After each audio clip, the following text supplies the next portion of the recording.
morning. If you are not, we have this opportunity to be able to worship together. So let's sing together.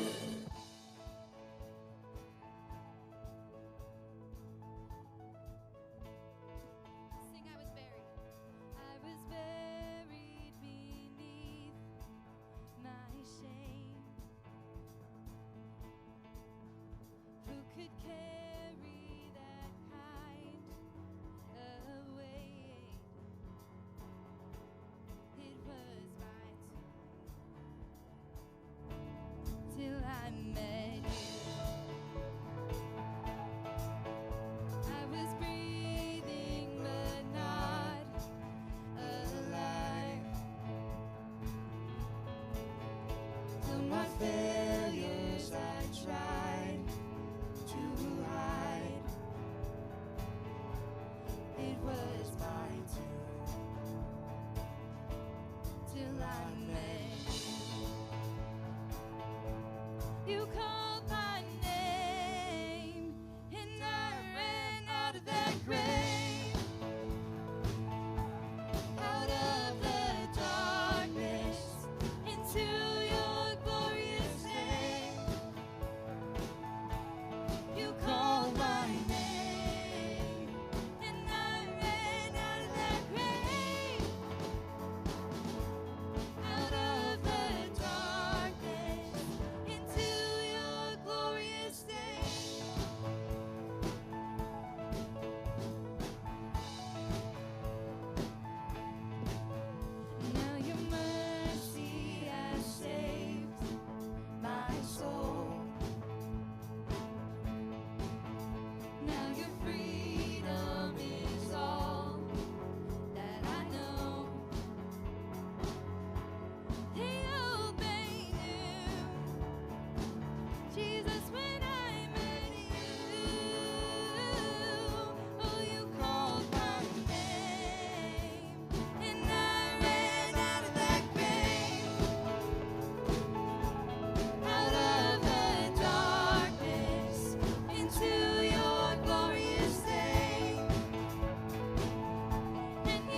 Jesus, the only one that could ever save. Worthy of every breath we could ever breathe, we live for you.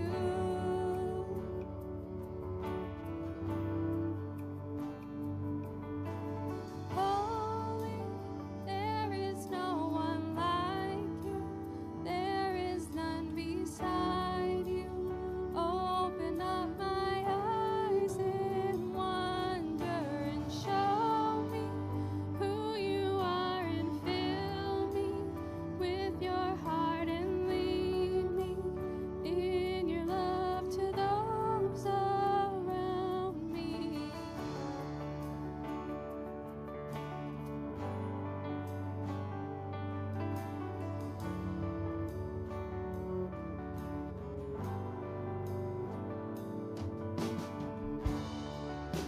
Worthy of every song we could ever sing.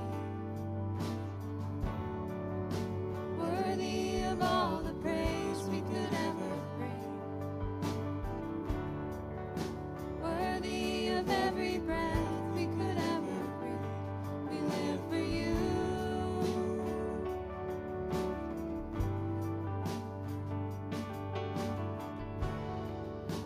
Jesus, the name above every other name. Jesus, the only one who could ever save. Worthy of every breath we could ever breathe. We live for you. We live for you. Holy, there is no one like you. There is none beside you. Open up my eyes in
sweet it is to know that you are right here to comfort us, to be that peace in the midst of whatever storm we're in, God. Help us.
We have a really actual great thing coming up this spring. We have a ton of kids around here. I don't know if you've noticed that, but we want to dedicate those kids. So if you are the parent of a child that you want to get dedicated, we want to do that with you. We don't have a set date that we do that. We work with all of our families. We can do it like every Sunday this spring. So what we need from you is you to come talk to us, specifically anyone on staff, Megan or myself, Pastor Mark. You could also talk to Pastor Bobby, our children's pastor here at Pursuit. I think we could do at least 15 weeks. Meaning 15 Like kids. there have been a lot of babies. There's a few new That's ones right. here today. That's right. So yeah, let us know. We can schedule them together. We can do it separately. Whatever you want. That's right. Yeah. Save the date for you guys. We're going to have a family fun day on Saturday, March 5th. I can't tell you exactly what we're going to do because this is Minnesota. So it could either be sledding or it could be the splash pad. Who knows? We're going to do something fun. Probably not the splash pad. That's maybe a little too Family. much. Yeah. But mark this on your calendars. You're not going to want to miss this. All ages, everyone's welcome. We're going to try and be outside and have fun as a group. That's the most I can tell you. So mark it down. Don't miss that Saturday. Yeah, and we'll have lots more information coming out here about that very soon. We are entering into our time of learning this morning, so I want to invite Pastor Mark up here. He's going to continue sharing some thoughts and ideas about the importance of Sabbath and why we all need that. So, the last week of our Sabbath series. That's right. So let's go. Yeah. Take it away, Mark.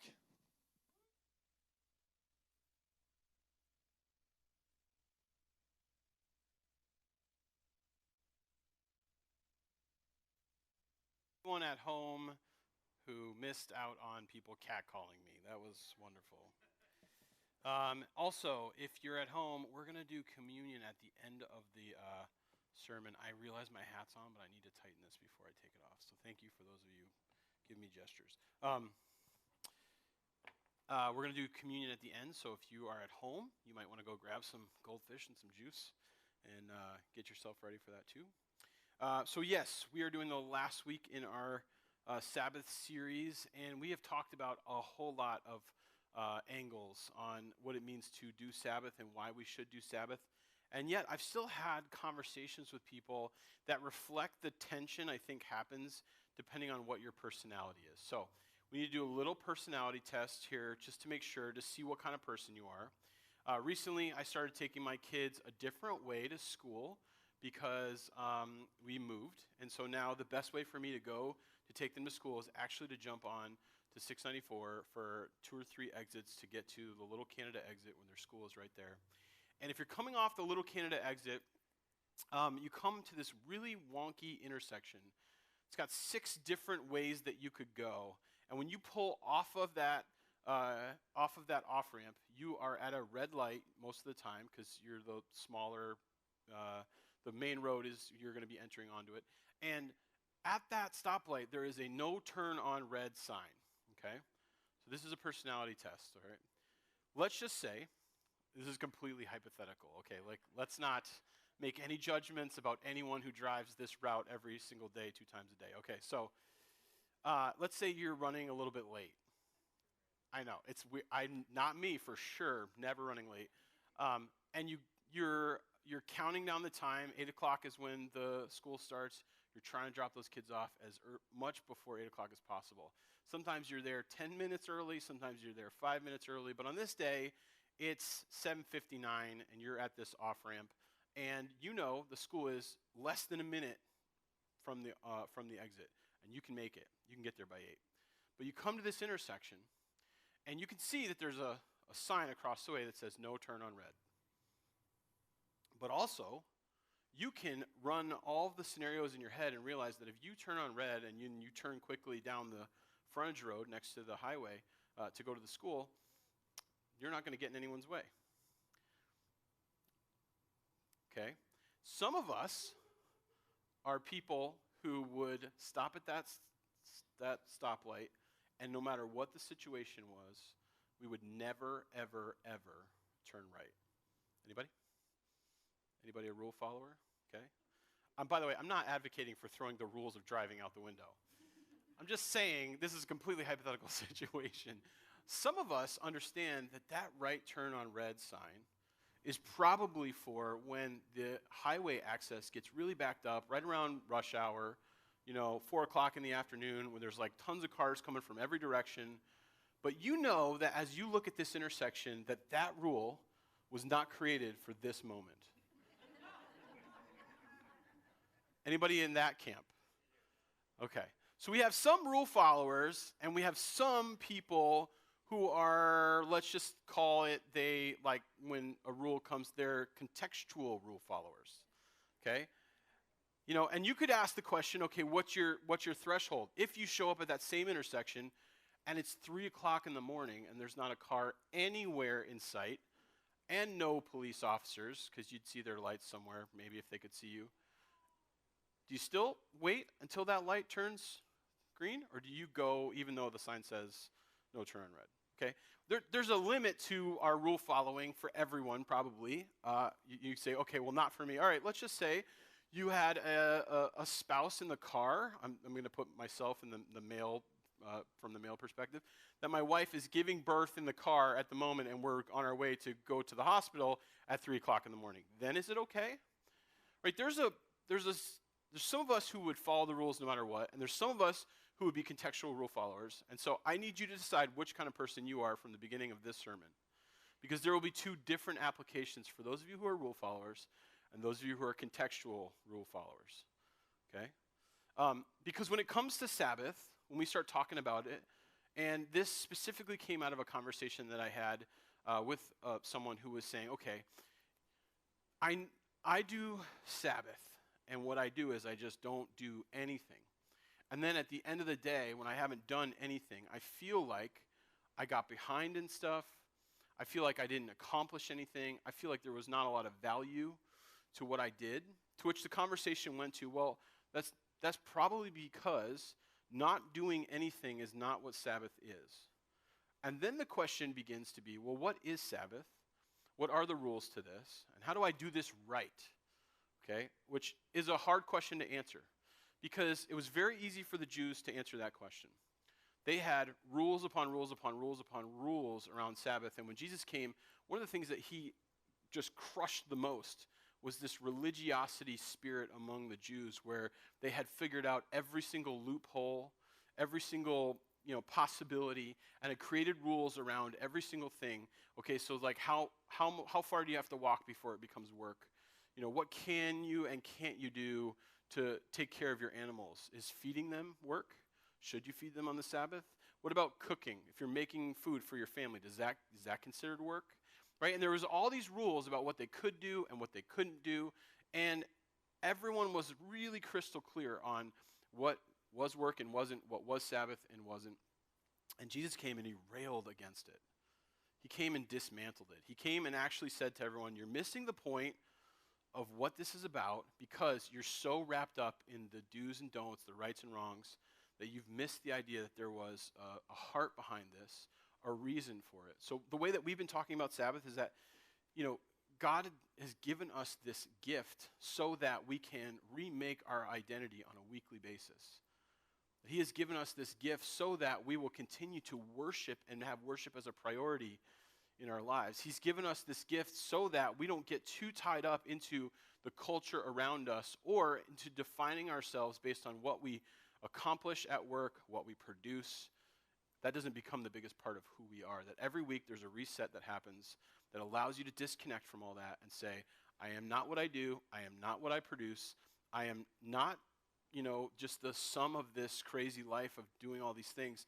I am a dearly loved child of God who is not a slave anymore, who can celebrate freedom and enjoy the relationship that I have with God as a son or daughter, as being someone who God looks at and says, it is good, it is well, this is a person with whom I'm pleased and I love. That's really what Sabbath is about. Okay, but we still need to talk about how do we accomplish that. And I need to give you enough rules so that those of you who are rule followers have some structure. And I need to give you enough rules so that those of you who are contextual rule followers don't feel overwhelmed by what you are supposed to and not supposed to do, and then just give up and say, forget it. Is that making sense to everybody? All right, so I'm going to give you the Sabbath rules, and I'm going to start with a passage in Luke chapter 6, 1 through 11. And the one thing that I can just say to all of you is that I'm not going to please anybody. Rule followers are not going to like what I have to say, and contextual rule followers are not going to like what I have to say. So we're all starting from the same place. I'm just going to make everybody upset. Okay. So this is what it says about Jesus dealing with Sabbath. This is one of the main teachings that he has on Sabbath. So this is verse 1 from Luke chapter 6. One Sabbath, it doesn't matter which one, it's not part of the flow of the story of Jesus. This is sort of set out as a teaching on the Sabbath, okay? One Sabbath, Jesus was going through the grain fields, and his disciples began to pick some heads of grain, rub them in their hands, and eat the kernels. It's like I don't know, it sounds gross to me, but okay. Some of the Pharisees asked, Why are you doing what is unlawful on the Sabbath? I promise I can read. And so so there's a principle at work here called gleaning. We should start there. When the Israelites would be clearing their fields, they didn't clear them all the way to the edge. They often left just the edges of their fields available for anyone who needed food, for any foreigners who happened to be coming through town who didn't have access to food, for widows and orphans to be able to go and collect grain so that they could make bread and be able to be okay. That there was this principle that the Israelites had that there's a certain portion of everything that they had that they would give back to God in worship, and part of their field was given back to the community, back to people who needed it, and they would not glean the entire field. They would just take as much as they needed, and they would leave the corners, the edges ungleaned.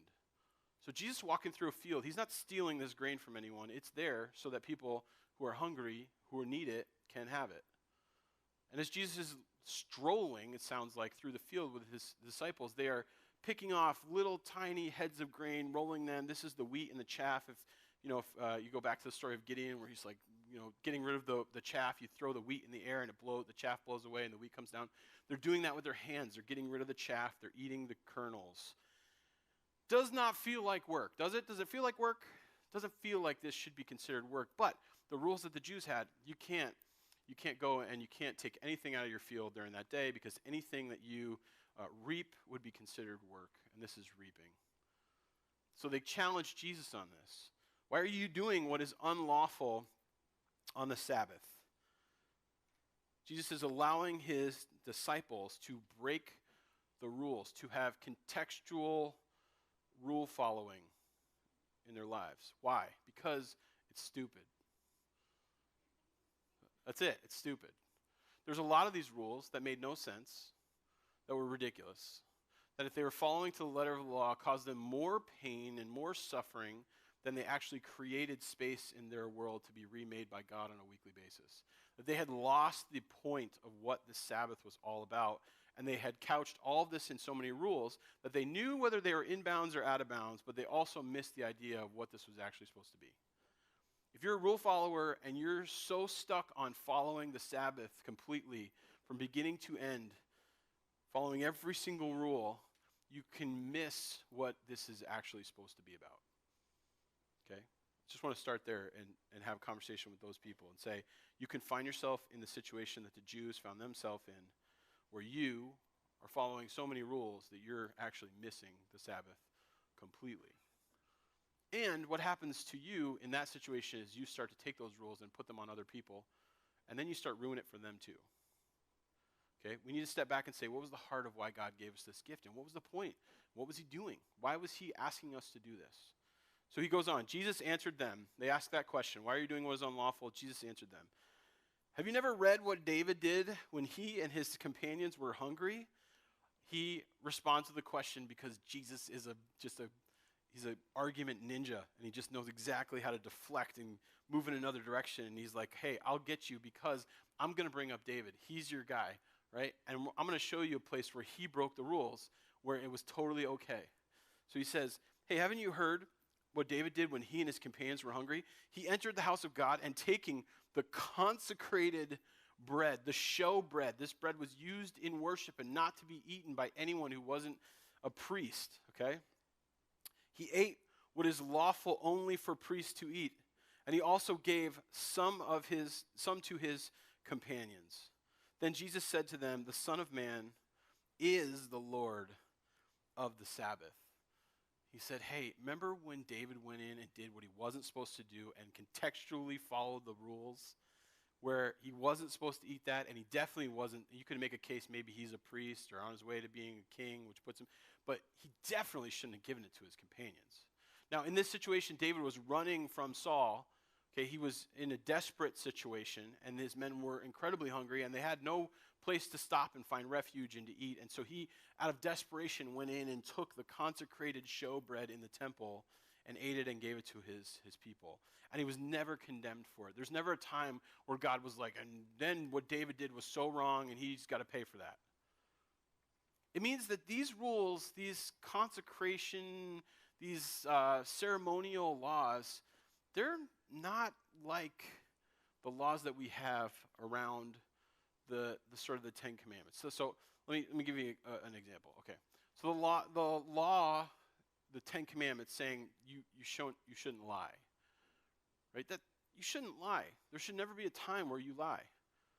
You know, and I think a lot of us will sometimes lie to people or to our children. It's very easy sometimes to just tell them a lie and they don't know any better and it just makes their life better and you just move on from it, right?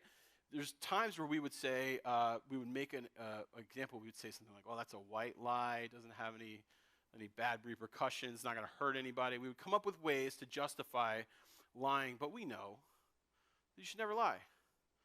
Lying breaks relationships. Lying causes all kinds of problems. It creates shame, right? Aaron would seem to be all for that concept, right?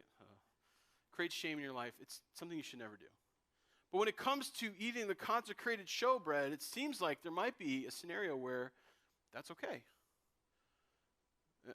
I'm going to touch on this slippery slope of this in a minute, okay? Because I understand where this goes.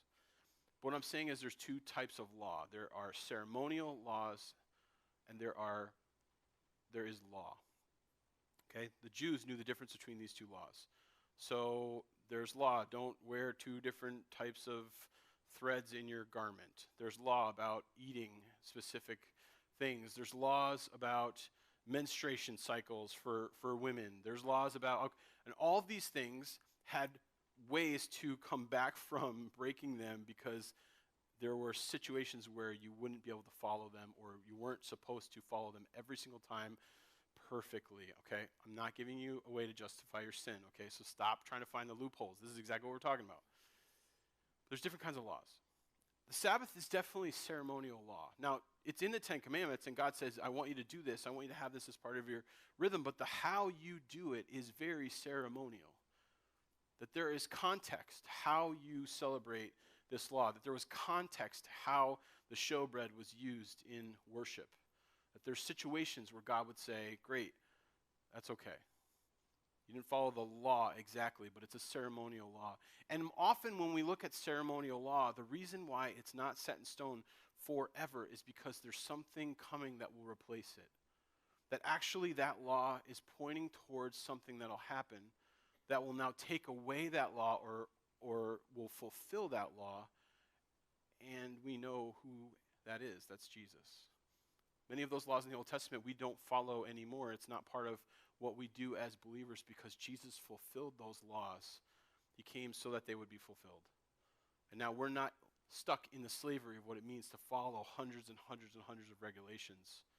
That we're stuck, right, in a different kind of scenario. Stuck's not the right word. We're lucky to be in a different scenario where we now work on a relationship with a person instead of a relationship to all of the rules. Okay, I know this is really complicated, but just look at what Jesus says. On another Sabbath, he went to the synagogue and was teaching, and a man was there whose right hand was shriveled.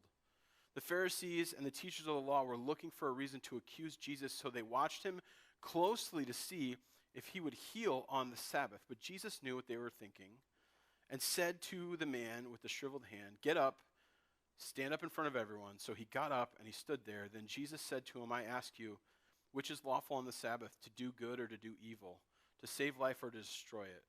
He looked around at all of them and then said to the man, "Stretch out your hand." And he did so, and the man was completely restored. But the Pharisees and the teachers of the law were furious and began to discuss with one another what they might do to Jesus. What? Because on Sabbath you weren't allowed to give anyone medical attention unless it was a situation where they might die. And so by healing the man's hand, he was giving what essentially was an elective healing. Can you see how we can miss the point when we get too wrapped up in the rules and laws that go around this? And those of you who don't like rules and laws, who are contextual rule followers, you're like, yeah, I see the point. And those of you who are rule followers are like, just give me the structure. Okay?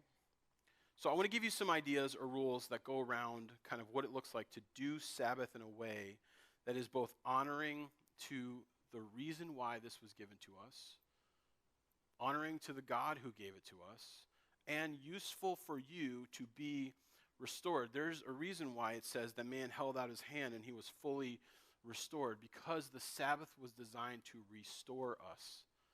Okay, so we have to step back and say, why were we given this? Why is this rhythm important? What is God calling us to do? And we need to start with the idea that there aren't any set in stone rules. I'm going to give you guidelines. Okay, I'm going to give you ideas to think about as you apply this to your life.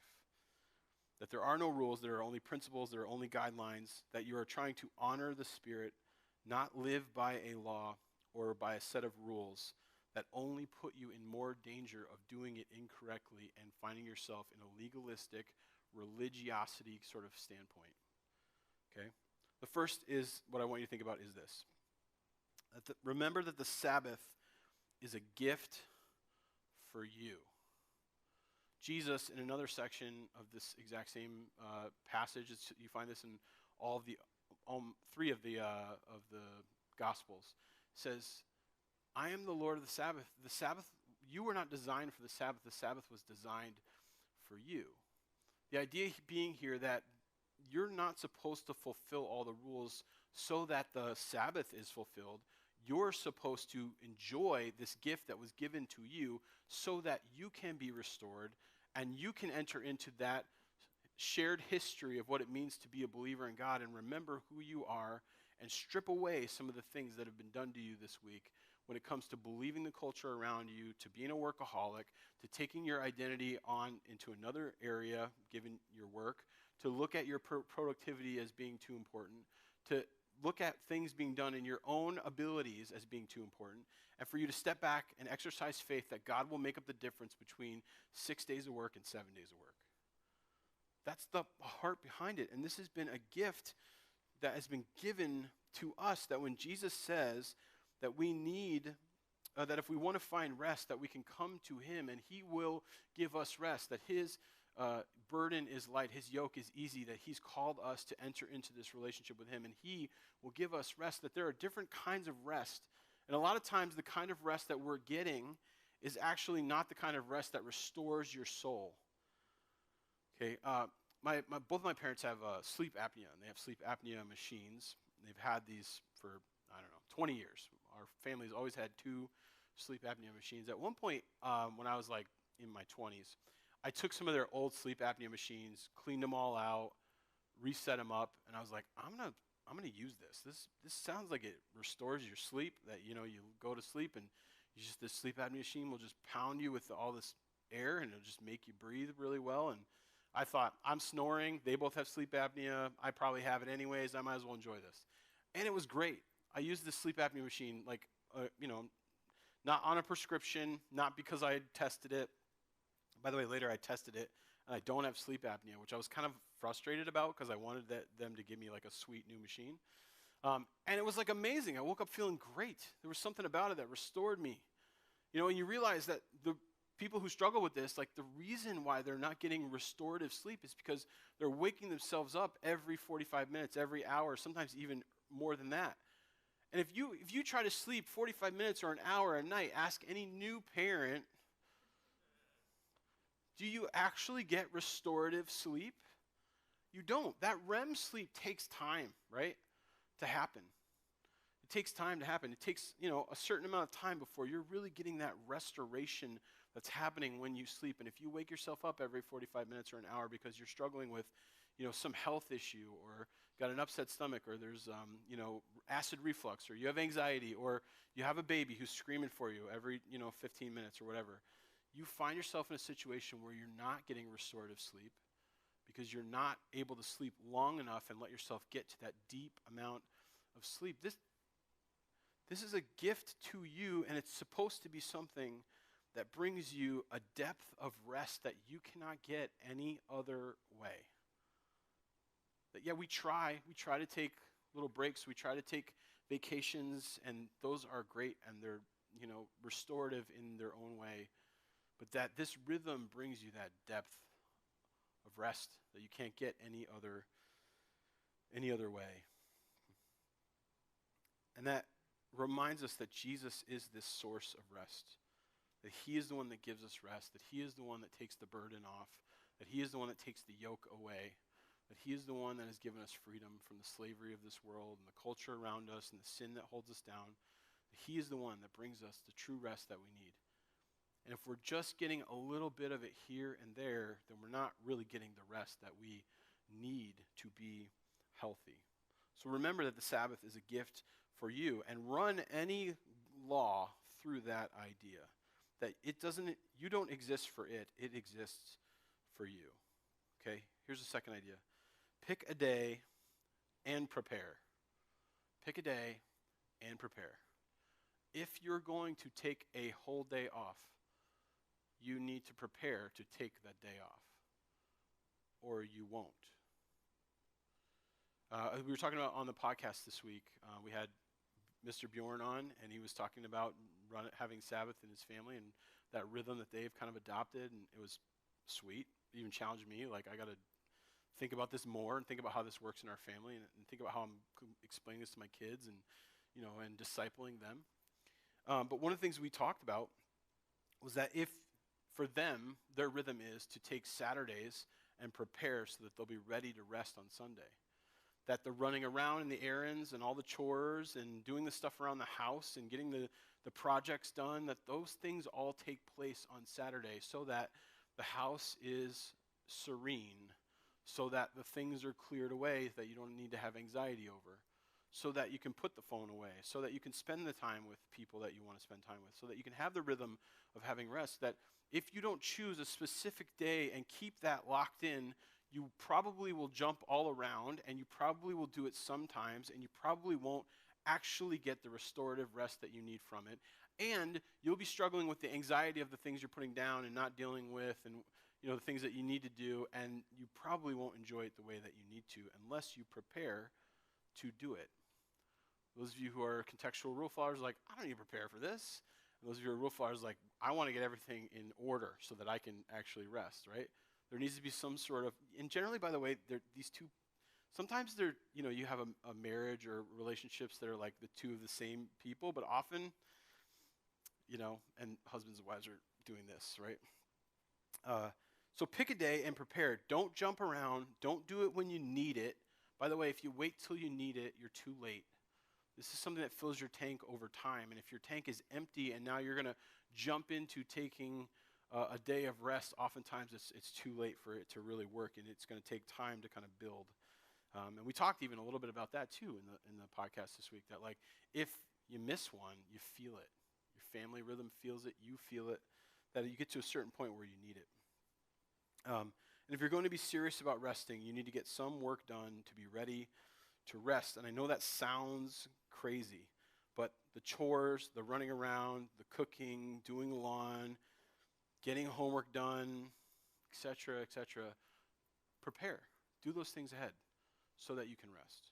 This is why Sundays work so good in the American culture, right? If you're asking what day do I need to take a Sabbath, the answer is you could take it any day. But God's called you to take a 24-hour period. And often the best thing for us is to spend Saturday doing the stuff we need to get done and Sunday to take the rest. And also because worship is built into our rhythm on that day. That's not that it has to be that day, but it's often an easy way to do it, okay? So pick a day and prepare. Third one, be accountable. I don't think that in our culture that there's any way for you to 100% of the time take Sabbath all the time. There has to be seasons where you overwork and seasons where you do too much and seasons where things are a little bit out of control. I can give you a personal example as a pastor.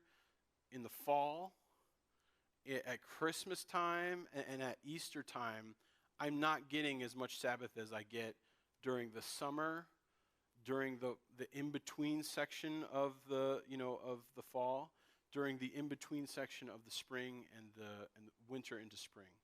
That there are times in my rhythm as a pastor where things pick up and go faster and I have to work more and do more, and for a short period of time I'm a little bit of a workaholic. Now, if you don't have accountability in your life, you pick up that rhythm and just keep doing that.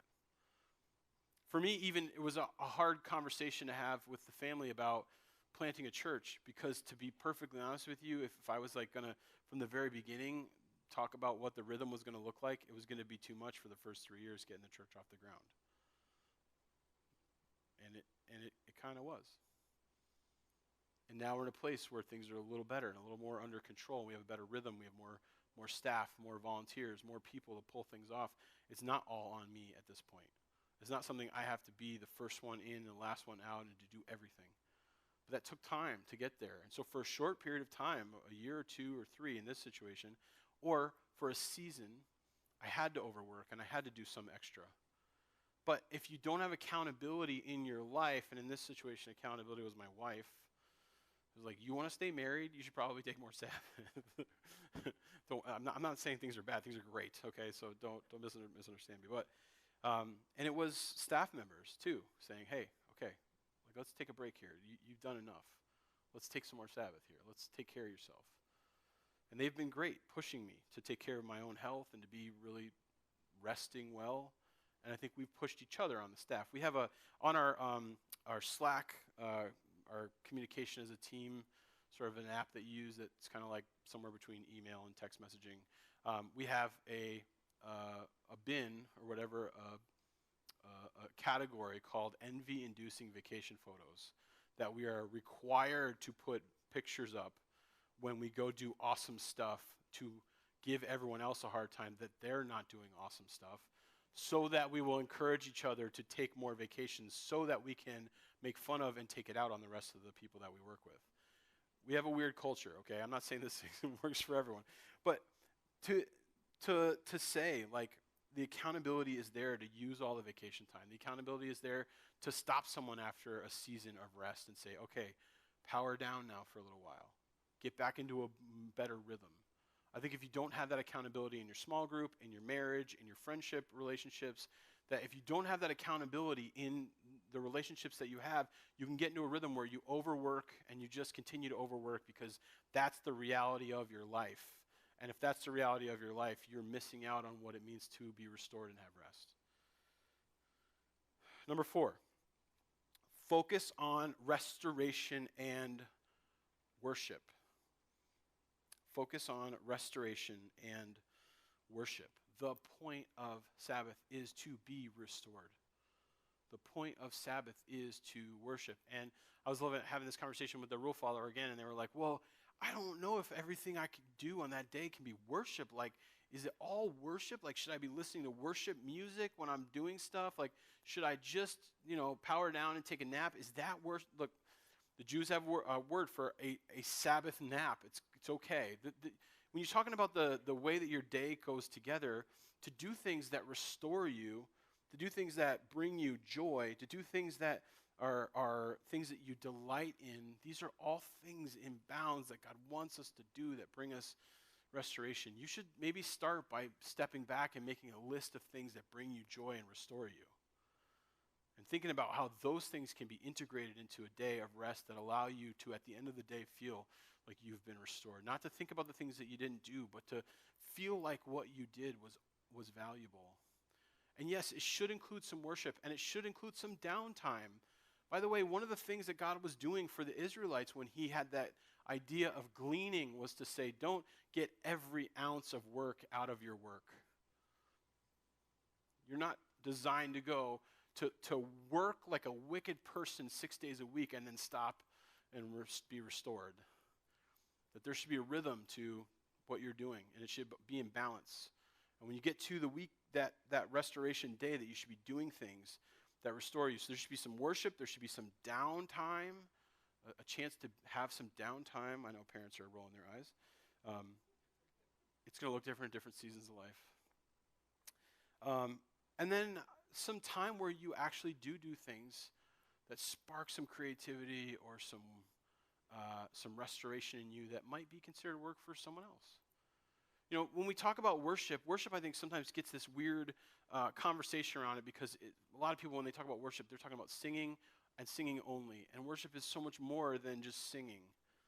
We've been, sort of the context of worship in our lives is often sometimes just coming here and singing 3 or 4 songs on a Sunday, and that's worship for us. Or maybe listening to a playlist on Spotify that's just got some worship music in it, and we find ourselves getting loose in the car, and all of a sudden we're singing at the top of our lungs, and people think we're nuts.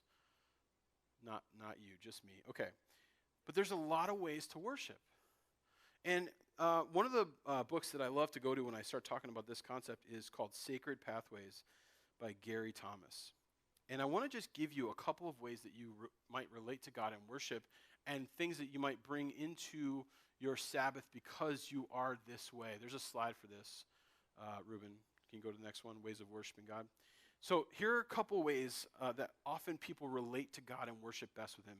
First, enthusiasts. These are the people that you don't have to prime them for worship. The minute we start singing and the minute the worship begins here, they're like hooping and hollering and ready to go, and they have like an on switch that's just like a pow, and they're ready. And if you're an enthusiast, it's important for you to get around other people and enjoy that corporate worship. Right? If you're an enthusiast, being here is probably one of the most important things you do during that day. Okay? In being involved with other people. That worship and celebration are words that appeal to you, that you desire inspiration, and you feel close to God when you are inspired.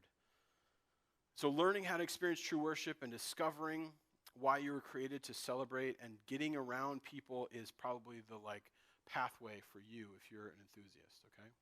I'm definitely an enthusiast, man. You can't keep me from being here. Even when I'm sick and I shouldn't come, I still want to drag myself here because I need to be here. Okay, second one, I think a lot of people for whatever reason in Minnesota, this is just an awesome place for naturalists. Naturalists, you experience God best in nature, in his world, in his creation. You feel closer to God on a hike, sitting beside a brook or a river, or simply being outside. So if you want to worship as a naturalist, take your Bible outside. Go for a walk with Jesus. Go for a hike with Jesus. Discovering God in creation should be what you do. There should be a part of your day when it comes to Sabbath where you're outdoors enjoying the creation that God gave to us.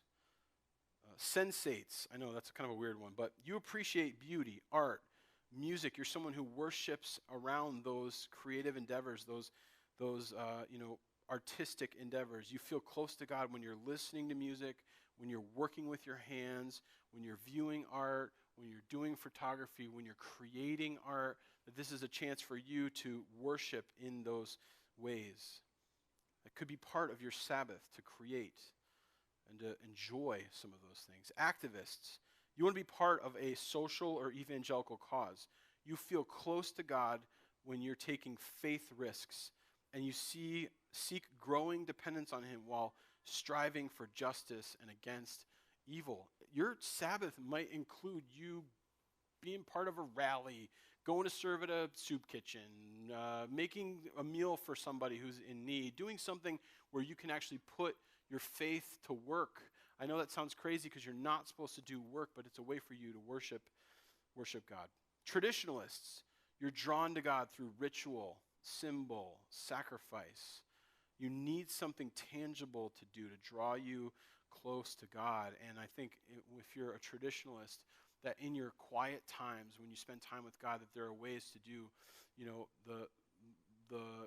use traditions, use the book of Uncommon Prayer, use old pathways to worship Jesus. Make sure that you're on some sort of a reading plan. Do some of the kind of old school ways of breath prayers and learn some of those kind of old school traditional ways of doing worship and connecting to something that's older and larger than you. Finding ways to incorporate those traditions into the rituals of your life. Learn about those traditions. Develop new habits around them, because that can be something that can bring you a lot of joy. Caregivers, you love God by loving other people. You feel close to God when you're serving the poor, when you're hosting people in your home, when you're helping with a church event. There's a lot of those kinds of people around here. We got lots to do on a Sunday morning. But also, how can you be looking for people in your life that need a touch, that need someone to come alongside them, you can provide rest for others by using your spiritual gifts and worshiping God. And it's not, for you, that's not considered work. You can go to someone's house and clean their bathroom because they're struggling through a difficult moment, or you can show up for them and take care of something, and it would be considered work for someone else, and it would not be considered work for you. Intellectuals, you experience God best through your mind. You love to study. You have a need to learn new things about God. For you, it's picking up a book or a Bible study. It's something deep. It's something, you're causing your brain to actually work at its full capacity. You're gathering a group of friends to discuss something. You're, checking out a new Bible study and working on a new passage that you've never really looked at in depth. You're doing things like picking up commentaries and learning about things, watching videos that go along with some of this stuff. You're interested in what's going on in your mind, and you need to engage God in that way. No one's ever confused me with an intellectual. Contemplatives, you worship God best through adoration. You love digging into a good book or engaging in a thoughtful discussion. Contemplatives need the time to sit with God and be with Him and allow themselves to feel what's going on. One of the ways of teaching the Israelites about taking a Sabbath was that every 7 years for them, they left their fields unplanted, and they allowed whatever in that field would come up to just come up. So they didn't plant anything. They just let whatever was going to happen in that field for that year, they gave it rest. They let it do its thing. A lot of us, we need some time to just let some stuff come up. To spend some time allowing things to come up. And we don't ever stop long enough to let what's really happening inside of our hearts, inside of our rhythm, inside of who we are, like to actually just allow those things to come up so that we can deal with them. Contemplatives need to do that often. The rest of us need to do that regularly too, by the way. And then lastly, aesthetics. You need quiet, solitude, simplicity to feel close to God.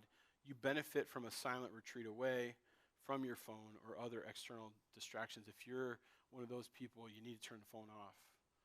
You need to have some quiet time. You need to create some boundaries in your relationships to say, I need this much time. I need to find this much time.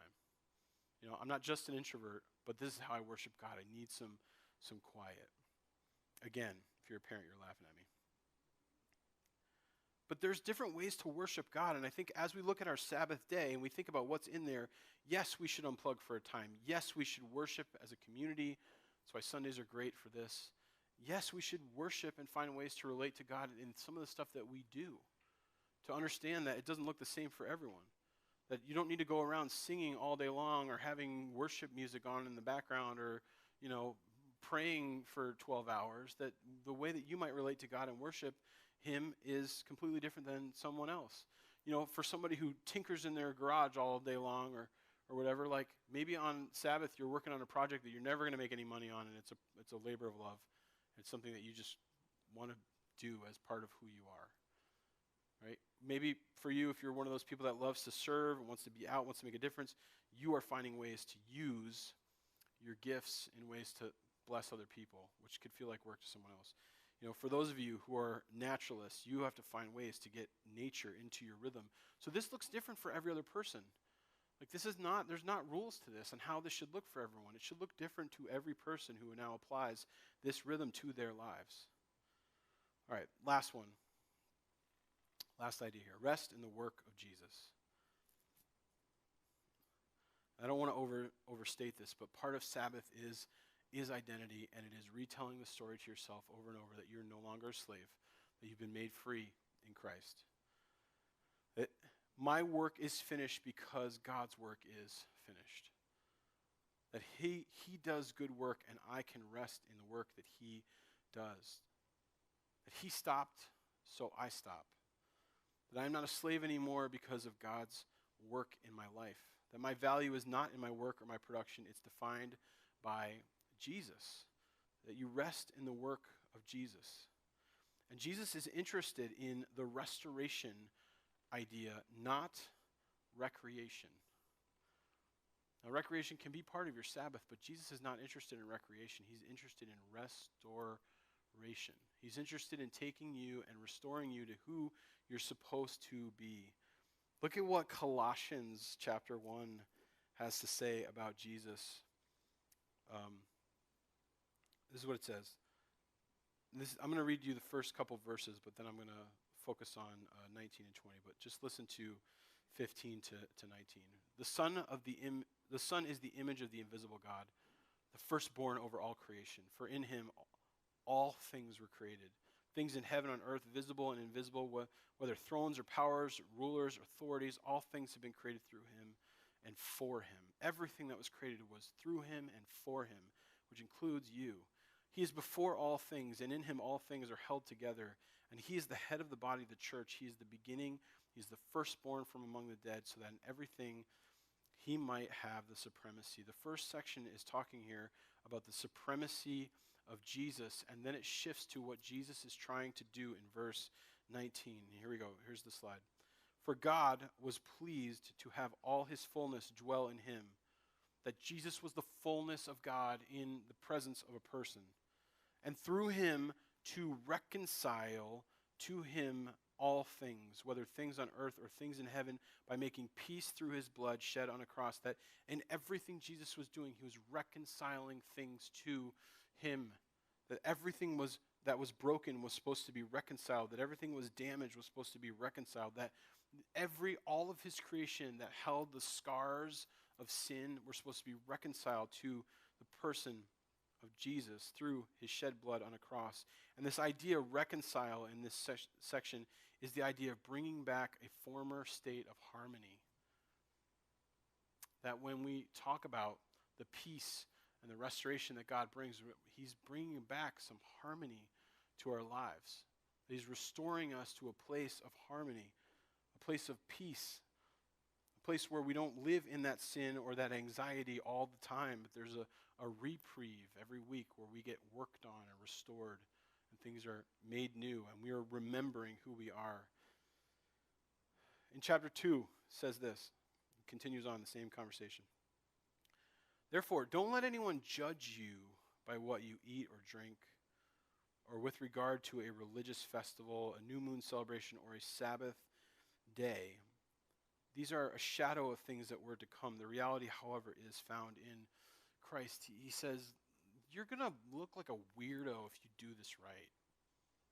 Like your values on display in this area of resting every week will be put to the test all the time, and you're going to look like a crazy person.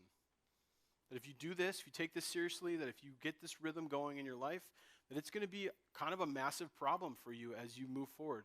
That people are going to think you're kind of crazy, that you're going to make decisions that are difficult. That if you're going to prioritize rest in your life, that it's going to be hard.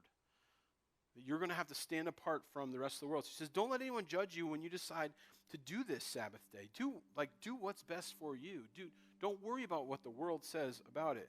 And he says, but these are a shadow of the things that were to come, that the reality, however, is found in Christ. And what is really clear about this, that the religious zealots of Jesus' day were saying, look, you got to do this right. There's rules around this. We got to make sure we follow all these rules. And Jesus was like, hey, this is actually all about me. You know why the disciples are doing it right? Because I'm with them. Like, it's my presence in their life that's restoring them, that's bringing them back into harmony, that's providing this peace. And to be honest with you, they can't do it wrong, because here I am among them, trying to do it with them, trying to work on them, trying to restore them. That if we're going to realize that Sabbath is important, we're realizing that the shadow is the process of Sabbath, that the fulfillment is Jesus. The shadow is the rules and regulations around how to do Sabbath. The fulfillment is Jesus, the relationship that we have with this God who loves us. That our work is never finished and never good enough, but His is finished and His is good enough. Is there anybody who believes this? That when we come up empty and we think that my hard work and what I'm striving for, I always seem to miss or come up empty or not be good enough or not be able to strive to get where I want to go, and my identity is getting wrapped up in all this, and the anxiety is overwhelming, when we step back and we say, Jesus' work is finished and it is good enough. And we break the cycle of what it means to have our identity in those things. And when God created, think about what He did. His work is good. On day one, He created light, separated it from dark, and said, it's good. On day two, He created the sky. He stepped back and He said, it is good. On day three, He created dry land, sea, plants, and trees, stepped back and said, it is good. Day four, the sun, the moon, the stars, it's good. Day five, creatures that live in the sea and creatures that fly, it's good. On day six, He created animals that live on the land, and finally, He made humans. He made us in the image of Himself, and when He talked about us, He stepped back, and He didn't just say it was good. He said it was very good. That He loves us and wants to restore us and be in relationship with us and have this rhythm so that we'll continue to break this identity problem that we have. That He wants to work on that with us, that He wants to see us restored and at peace and in harmony with Him, and not be confused about who we are, that we are very good, that He loves us and accepts us and wants to be with us. And if you can't find that time in your week to go back and say, this is who I am. I'm a son or daughter of God who looks at me and loves me and cares about me, and what I do and what I produce, this is not what defines me. It's great. What I produce for 6 days a week can change the world and be part of God's kingdom, but I need to step back and remember this is not what defines me, and it's not the truest thing about me. That when Jesus hung on a cross and He said, it is finished, that He was providing freedom from the slavery of sin and the slavery of work and the slavery of production and the slavery of identity and anything else, and a way for us to commune and have relationship with God, that the work is done, and that's why we Sabbath. So I want to finish with communion, because this is where it ends. Right? Whatever work needed to be done to forgive us from sins or to provide us freedom, it was finished on the cross. That when Jesus got together with His disciples and He gave them this pattern of remembering this important moment, this world-changing moment where everything changed after this, He gave us communion to step back and to remind ourselves of this. And the way that he did it was to get his closest disciples together and to tell them the story of what he was about to do and to remind them that when they get together, they should remind each other of what is most important and where their identity is found. It's found in Jesus, not in our work, not in ourselves, not in anything else. It's found in Christ. Now, if you're not a regular around here, we invite everyone who's a believer in Jesus to take communion, so please receive. When he got them together, he said, "This is my body, this bread is my body, and it will be broken for you so that you can have the forgiveness of sins and be free." This is what we celebrate on Sabbath. So let's receive the bread together.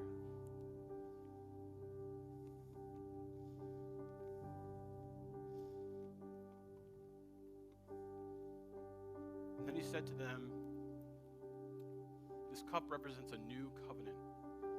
That my blood will be poured out and will be shed on a cross for you, so that your identity will be in me, that the work will be done, that you can rest in who you are in me, that you can have peace and harmony in who you are in me." And when you get together, please remind each other, because you'll forget.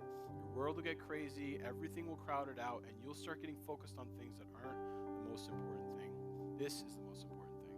So when you get together, receive the cup, and remember that it was my blood that was shed for you, that bought you forgiveness of sin and relationship with God. Let's receive the cup.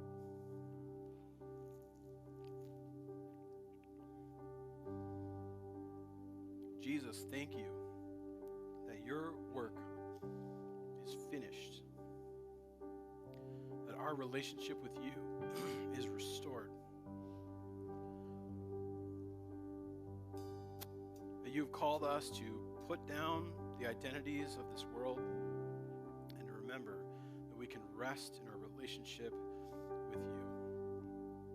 God, we ask that you would help us to apply this to our lives and how we should be worshiping you, and the rhythm that we should have, the way that we should be leading our families. And God, I pray that you would allow us to think through those things and to make those changes in our lives. And would you provide rest and peace and harmony in a way that we could never understand on our own. In Jesus' name, amen. Let's finish with some worship here.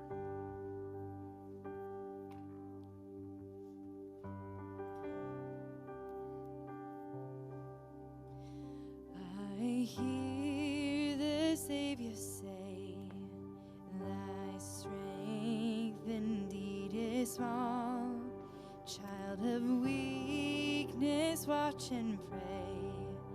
Find in me mine all in all.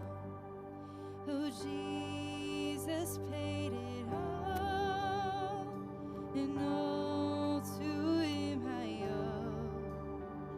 And sin had left a crimson stain, he washed it white as snow.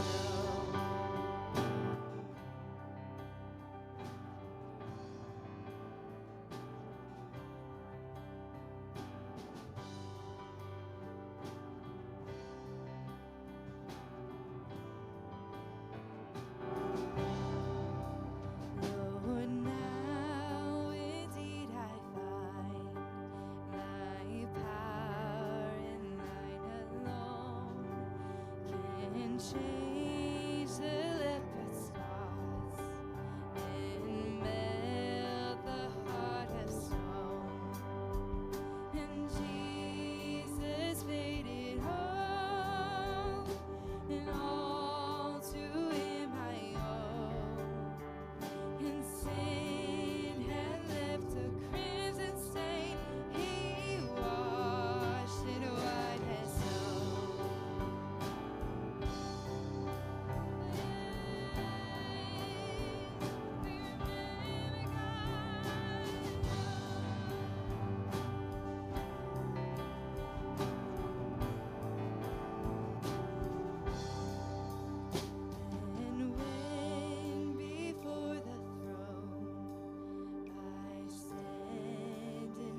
go this week, be blessed.